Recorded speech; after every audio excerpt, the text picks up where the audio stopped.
Hello बच्चों, हमारी आज की ये वर्कशीट नंबर 1 है, जो कि 7th और 8th दोनों ही क्लासेस के बच्चों के लिए है और ये हिंदी मीडियम और इंग्लिश मीडियम के सभी बच्चे इसको करेंगे।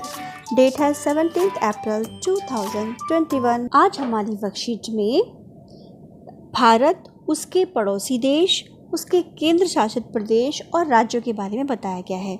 बच्चों, ये हमारा भारत का नक्शा है, देखिए। और इस नक्शे के इसकी जो बाउंड्री है इसके बाहर जो पीले रंग की जो ज़मीन दिखाई गई है, ये ज़मीन वाला हिस्सा है और यहाँ पर हैं हमारे पड़ोसी देश, ठीक है। जहाँ मैंने मार्क किया है ये पूरा एरिया जो बिल्कुल इसकी बाउंड्री से सटा हुआ है, वो हो गए पड़ोसी देश। और उसके बाद आप देखेंगे कि ये जो इसका नीचे वाला जो हिस्सा है, जहाँ पे आप देख रहे हैं कि नीला रंग दिखाया गया है, ये सारा है इसके महासागर। इसके अंदर इस तरीके की ये जो बाउंड्रीज दिखाई गई हैं, ठीक है, अलग अलग। तो ये क्या है, भारत के अंदर कौन कौन से प्रदेश हैं, उन्हें बाउंड्री के द्वारा दिखाया गया है। तो चलो देखते हैं।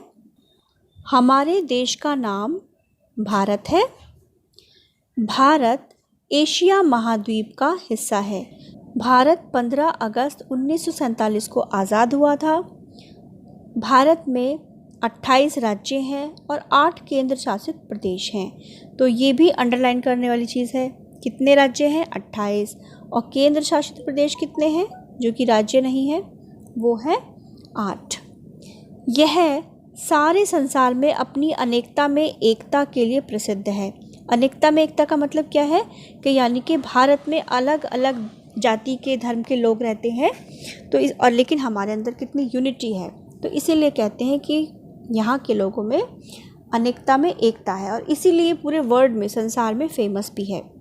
यहाँ की राजकीय भाषा हिंदी और अंग्रेजी है, यानी कि गवर्नमेंट की तरफ से जो पूरे इंडिया की भाषा कह सकते हैं, वो हिंदी और अंग्रेजी में काम होता है।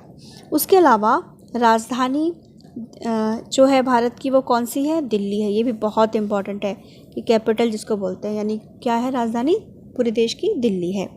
अब इसके पड़ोसी देश कौन कौन से हैं, एक बार इस पर भी गौर कर लीजिए।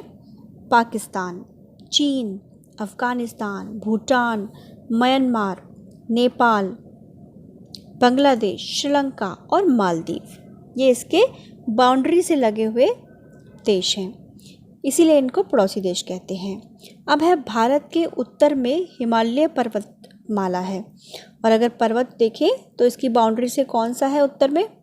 हिमालय। और दक्षिण में क्या है? हिंद महासागर है। ये नाम बहुत इम्पॉर्टेंट है। क्यों? क्योंकि भारत सारे संसार में एकमात्र यानी अकेला ऐसा देश है जिसके नाम पर महासागर का नाम है, ठीक है। क्योंकि हिंद का मतलब क्या होता है? हिंदुस्तान। हिंदुस्तान को शॉर्ट में हिंद बोलते हैं, ठीक है। तो ये देश हिंदुस्तान के नाम पर ही हिंद महासागर रखा गया है। अब चलिए इसके कुछ प्रश्न उत्तर हम देखते हैं। यहाँ पर है कि बॉक्स की सहायता से पूछे गए प्रश्नों के उत्तर देने। ये एक बॉक्स दिया गया है नीले रंग का, इसमें देखो कुछ ऑप्शन हैं, जैसे 28, एशिया, 8, कमल, 138, करोड़ और भूटान। ये कुछ ऑप्शंस हैं, इनको देखना है और ये प्रश्न देखने हैं, जो कौन सा किस में आएगा वो बताना है। पहला है भारत डैश महाद्वीप का हिस्सा है, तो इसमें क्या आएगा? अभी हमने ऊपर पढ़ा था कि ये एशिया महाद्वीप का हिस्सा है, तो यहाँ पर इसको लिखिएगा। डैश भारत का एक पड़ोसी देश है, इसमें क्या आएगा? ये भी हमने अभी पढ़े थे, पड़ोसी देश कौन से हैं, तो भूटान। भारत में कुल डैश केंद्र शासित प्रदेश हैं, ये क्या था इसका बताइए जरा। इसका आंसर क्या था? 8। भारत के केंद्र शासित प्रदेश कितने हैं? यहाँ पे आएगा 8, यहाँ पर लिखना। अगला प्रश्न है, भारत का राष्ट्रीय फूल कौन सा है?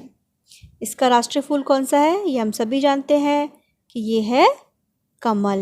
यहाँ पे कमल आ जाएगा। भारत में कुल कितने राज्य हैं? ये हमने अभी पढ़ा था, देखिए यहाँ पर है 28, तो यहाँ पर आप लिख देंगे, क्या लिखेंगे आप, कि भारत में कुल 28 राज्य हैं। तो ये बड़ी ही सिंपल सी और बहुत ही मज़ेदार वर्कशीट थी जो कि अब ख़त्म हो गई है। और अगर इसमें कुछ भी आपको समझ में ना आए तो आप मुझे कमेंट बॉक्स में बताइए और वर्कशीट को दोबारा देखिए। Thank you, bye bye.